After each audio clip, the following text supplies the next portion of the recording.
So I've chosen to do my work placement at Family and Community Services. Do you know the role of Family and Community Services? Yeah, they provide protection for children and families in the community. Yeah. Okay, so so the Department of Family and Community Services delivers some of the most disadvantaged individuals, families and communities in New South Wales. FACS assists in vulnerable people to participate fully in the social and economic life to build stronger, more sustainable and inclusive communities. So the main focus of community services is supporting vulnerable families and keeping children and young people safe from abuse and neglect.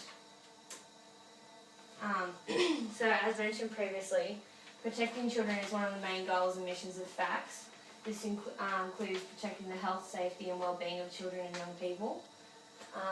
There are many reasons why children and young people are at risk of abuse and neglect. For example, their families do not have adequate support from relatives or the community. Some parents suffer from stress of unemployment, illness, isolation and loneliness. Parents may not have experienced good parenting themselves, and some may be drug or alcohol dependent and have mental health issues, or there sometimes can be domestic violence in the household. So there's many divisions that work with FACS that are like non-government organisations. This includes community services with ageing, disability and home care, Aboriginal housing, Housing in New South Wales and Women in New South Wales. So, like I said before, it's a statewide organisation, but where I focused was in the Central West. However, they do kind of intertwine with cases. So if someone's moved from Newcastle to the Central West, we usually take over their cases and stuff like that. So what I did in my work placement consisted of home visits, completing case reports and so on. There are two teams at Bathurst.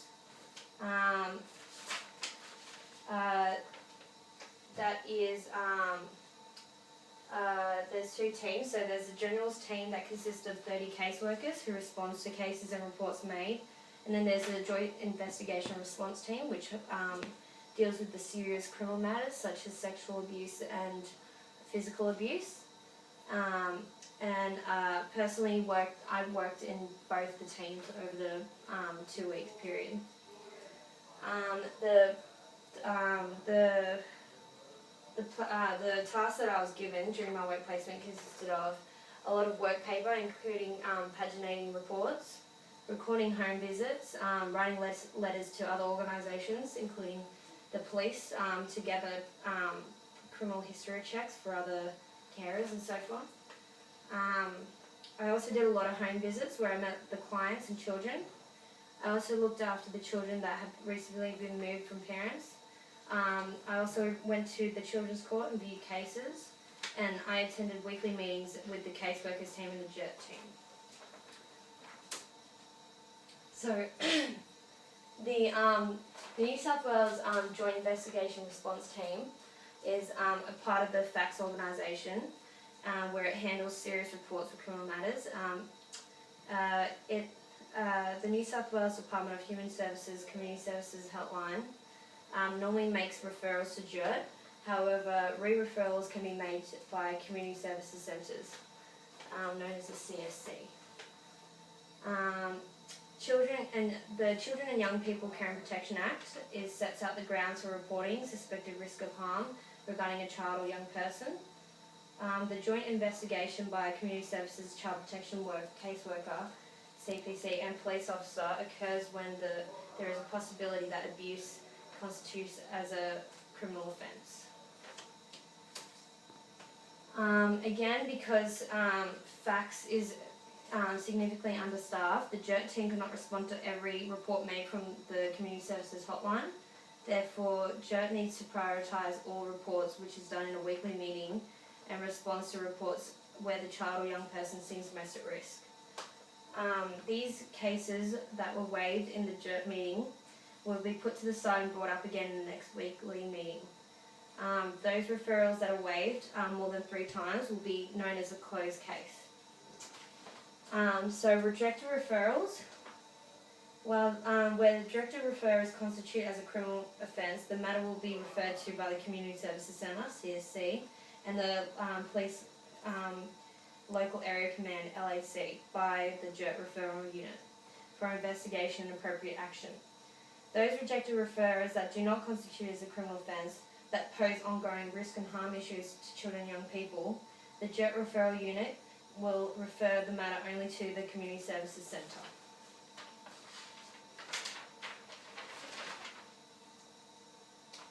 So, one of the main issues with FACS is that it is extremely understaffed, and the demand for their services is due to a number of issues such as mental illness, domestic violence, homelessness and drug and alcohol abuse. The government does not take adequate resources for FACS effectively to carry out their goals and objectives of their organisation.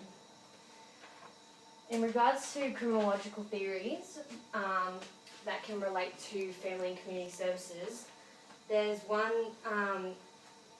theory that can apply, which is the social disorganisation theory. White and Haynes states that a culture of violence is sustained among the new urban underclasses through structural disorganisation and cultural and social isolation that stem from a concentration of poverty, family disruption and residential instability. What I noticed throughout my work placement is that most of the people that we visited came from a low socioeconomic status, and most of them had a lot of violence and drug use within their families. So that's where the social disorganisation theory will be applied. There's another theory that can be applied, which is Bender's learning theory, social learning theory. That one, Bender did a study in 1961 that shows how violence can be learnt behaviour in a violent cycle. And I have a video to show this.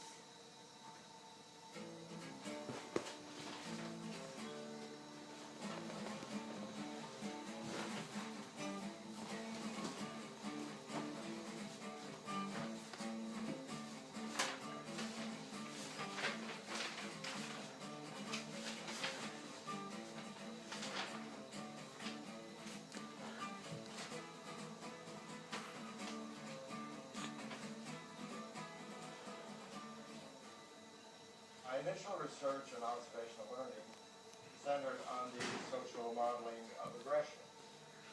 In our experiment, preschool children observed an adult model beat up an inflated Bowen doll in novel ways.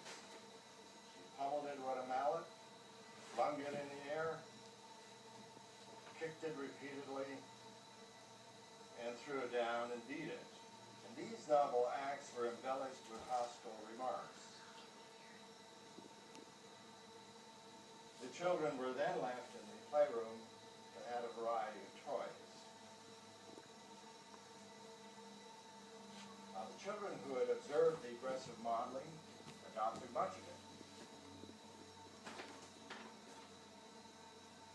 They even invented new ways for attacking the doll. Children who had not observed the adult model were less aggressive and never hit the Bowen doll in the novel ways that were modeled.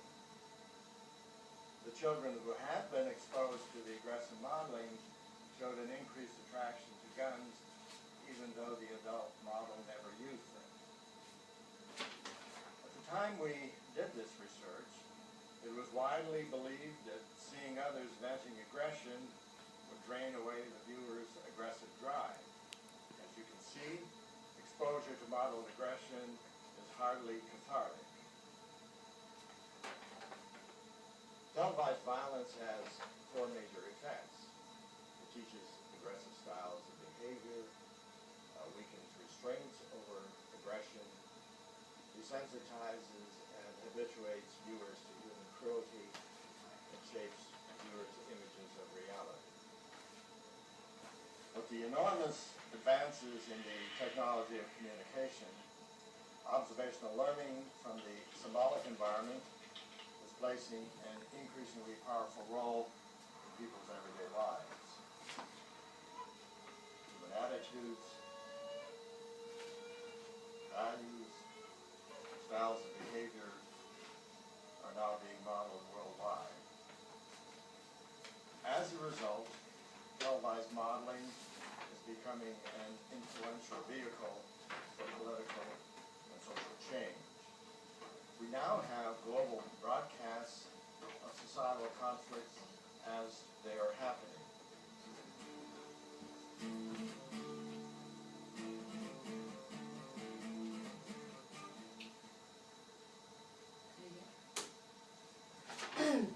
So, Bandura demonstrates that learning violence is a major risk factor, especially those aged between 3 to 5 years of age, which is pretty much the main mission of FACTS, is to remove these children who are at risk of violence or abuse which can be learned behaviour and create a cycle of violence.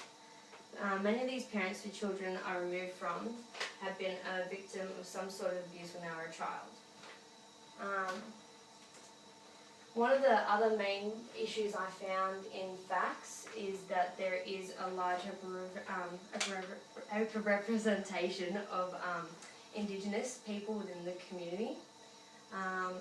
There's a lot of them in out-of-home care, which is where we place troubled children that can't be looked after or cared for, that have mostly behavioural problems or some sort of issues with mental illness, and they're placed out of home. In New South Wales, Indigenous children and young people make up to around 4% of the total population of children and young people, yet they represent more than 29% of all children and young people within out-of-home care within New South Wales. Because of the historical issues between Australians in the past, such as like the stolen generation, it's important that the government maintains a positive relationship with Indigenous people both within New South Wales and Australia as a whole. That is why the main goal of FACTS is not only to remove the children from their families as a last resort, but also for the best interest for the child. So one of the main responses that they've been trying to do to fix this issue is employ a lot more Indigenous caseworkers, and therefore that might maintain a better relationship between the Indigenous community and family community services. And so far there's not many Indigenous people working there and there's not enough staff overall, so this is one of the things that they have to be working on.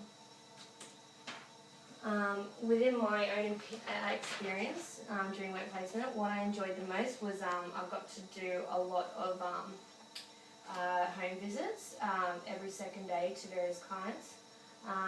It was interesting to see the different issues that each parent had with that, why they were in contact with family and community services. Like, for example, there was a 18-year-old mother who was an ice addict, and she was really severely affected. She had scabs all over her face and everything, and however her child was not removed because the child was not at risk. So we found out that the child pretty much was not getting harmed in any way. When she did the drugs, she did it out of the home, in the shed at the back where the kid wasn't allowed, which was locked up during most times of the day. And she was actually generally a good mum to the child, so the child wasn't removed from her. What was most challenging part would have to be when I had to remove the children from the home. There was one case where I had to remove 3 children aged 3, 5 and 9 from their home because their mother was, she was very violent. She let her partner sexually abuse her kids, which was disclosed a week before we came over with the police and took them away from the mother. But pretty much when we got there, the mother said that she didn't want the kids, and the kids pretty much didn't, she doesn't know why she had kids, and she was extremely violent towards the kids, and it was pretty sad to see that kind of relationship between the parent and children. But yeah, that's about it. There's my references.